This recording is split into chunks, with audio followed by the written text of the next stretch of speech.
근데 수민 씨 여기 네. 점은 안 빼시나요? 어디 점이요? 여기 코에 있는 점. 아, 여기요? 네. 이거 미인점이잖아요. 왜 빼야 되는 거죠?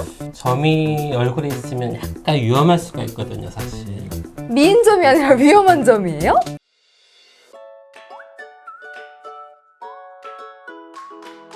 대한성형학회 TV 여러분, 안녕하세요. 안녕하세요. MC 수민이고요. 석찬입니다. 네, 와! 노련하신데요? 그럼요. 한두 번 해본 솜씨가 아니신 것 같아요. 맞습니다. 네, 먼저 교수님 소개 좀 간단하게 네, 부탁드릴게요. 분당서울대병원 성형외과 은석찬입니다. 박수!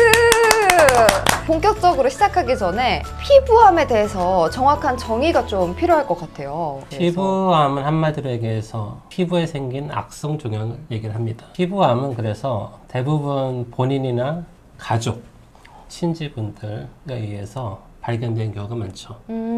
특히 이제 등에 있다든지 같은 목욕탕을 간다거나 아니면 가족분들에 의해서 간접적으로 발견되기도 합니다. 일단 중요한 것은 이것이 일반 점인지 네. 또는 피부암인지를 좀 구별을 해야 될 필요가 있습니다. 맞아요. 저 같은 네. 경우에도 아까 교수님께서 처음에 이제 점 물어보셨을 때, 네.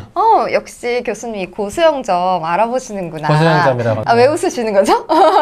한가인점 알아보시는구나 하고 그랬는데 이게 위험한 점일 수도 있다고 생각하니까 저는 좀 아찔하긴 하거든요. 네네네. 어떻게 비교를 해야 될까요? 그래서 사실 이 피부암은 왼쪽에 있는 세 가지의 사진에 보이는 점은 양성, 일반 모반, 점으로 저희가 분류를 하는 것이고요. 네. 오른쪽에 있는 이 까만 점은 피부암이 되겠습니다. 그래요? 네. 사실 왼쪽에 보여지는 이 세 가지 그림과 그리고 오른쪽에 네. 그려져 있는 그 점이 사실 크게 차이가 없어 보이거든요. 그렇죠. 네. 일반 사람들은 이거를 우리가 보통 양성 종양, 일반 모반 또는 점, 악성 종양, 피부암을 정확하게 구별해내기가 어렵습니다.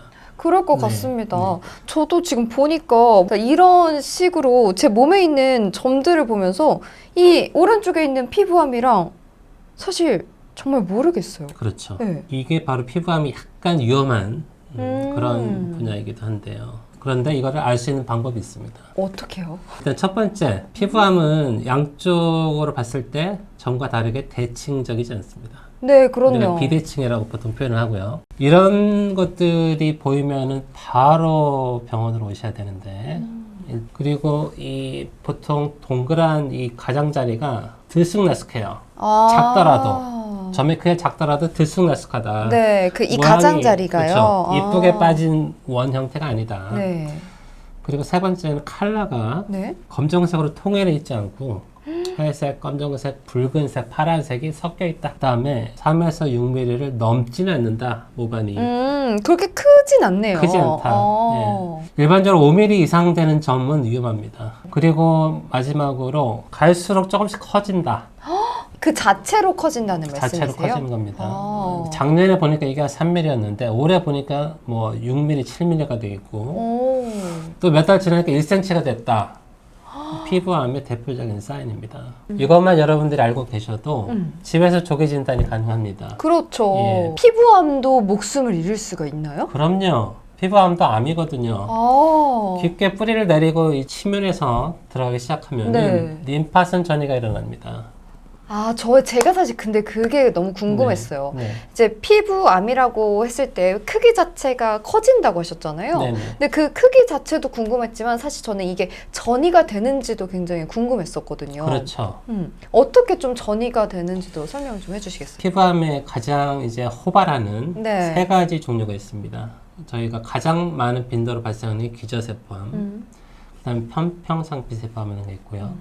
가장 위험하면서도 유명한 흑색종이라는 게 있습니다. 흑색종 같은 경우는 치사율이 상당히 높습니다. 스테이지 2 이상 넘어가기 시작한다거나 깊숙이 침투해 있는 경우에는 림파선 전이가 이루어지기 때문에 흑색종의 림파선 전이가 일어나기 시작하면은 그 사망률이 급속히 올라갑니다. 사람의 생명과 상관이 없다, 관계가 없다, 이런 선입견, 편견을 가지시면 안 됩니다.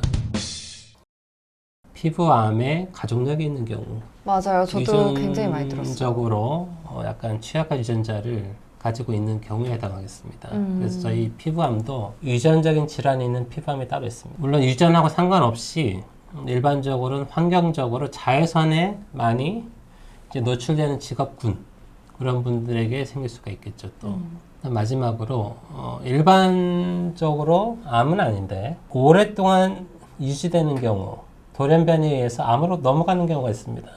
이걸 우리가 정구병변이라고 그러거든요. 굉장히 무서운데요. 이게 그렇죠. 가만히 있다가 돌연변이식으로 암으로 바뀐다는 거잖아요. 네, 작년까지는 모반이었어요. 조직 검사를 해도 암으로 안 나옵니다.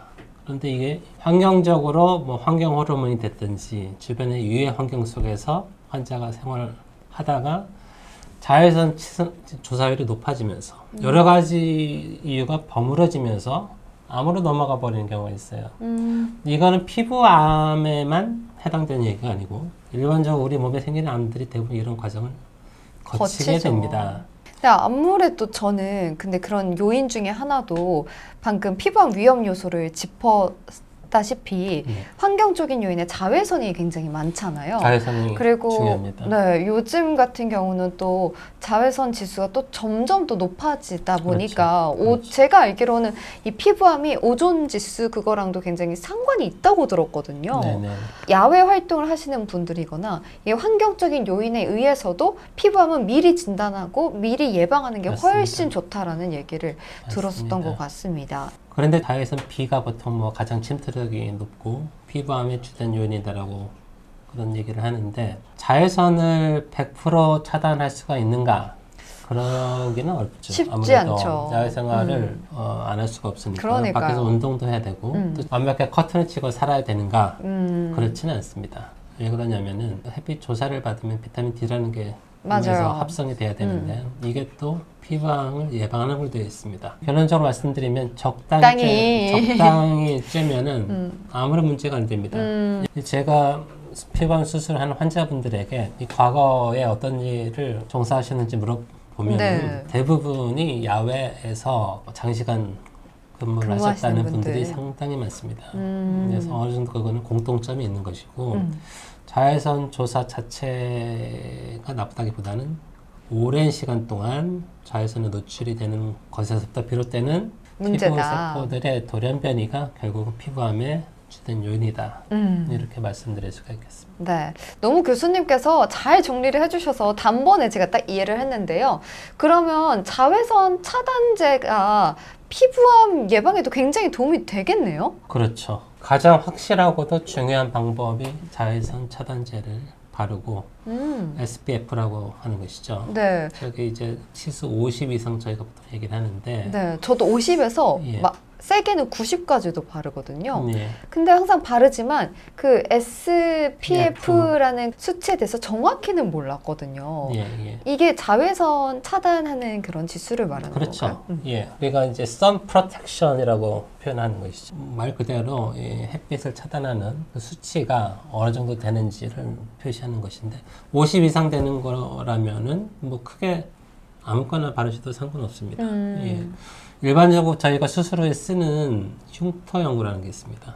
흉터 연고에도 저 자외선 차단하는 성분이 들어가 있는 흉터 연고가 많이 있죠. 네. 그래서 저희가 수술하고 피부암 수술하고 환자들에게 많이 권하는 이 흉터 연고에는 저런 자외선 차단 그런 성분이 들어가 있는 것들이 대부분이라서 한번 피부암에 이완된 환자분들은 그 이후에 외출할 때는 저런 자외선 차단 효과가 있는 흉터 연고를 바르는 게 필수적이죠. 근데 우리 은숙찬 교수님께서는 사실 성형외과 교수님이시잖아요. 그럼 보통 피부암이라고 하면 제가 만약에 환자라면 피부과를 갈 것 같거든요. 그러신가요? 죄송합니다. 네. 어디로 가서 어떻게 좀 예방을 해야 되나요?